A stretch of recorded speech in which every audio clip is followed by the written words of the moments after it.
Welcome to the Salmon Runs YouTube. Enjoy the video. You'll begin by confirming prerequisites, then start the change process immediately. Check your Windows 11 build and the keyboard model so you know which tool to use. Install or update the OEM keyboard utility, Logitech G Hub, HP Quick Launch, or Dell Peripheral Manager, because those expose FN mappings. If you're using an external keyboard, plug it in now.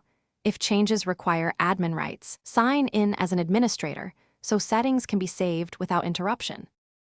Once done with setup, open the OEM utility or go to Settings Devices typing when no vendor app exists. Navigate to FN Lock, Function Key Behavior, or Key Assignments. These panes let you switch between Multimedia First and Standard F key modes.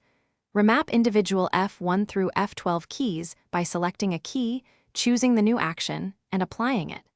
Make sure to save the profile to the keyboard or export settings, because profiles prevent resets after reboot and let you restore quickly. To finish, reboot Windows so firmware-level toggles and driver updates take effect, then test every F key in the apps where you'll use them.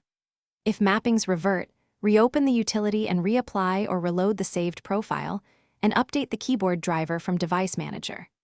If keys still behave incorrectly, reflash or reset keyboard firmware following OEM instructions, or contact the manufacturer. This solves persistent, hardware-level conflicts that software toggles cannot fix. Thanks for watching. Consider subscribing if we helped you.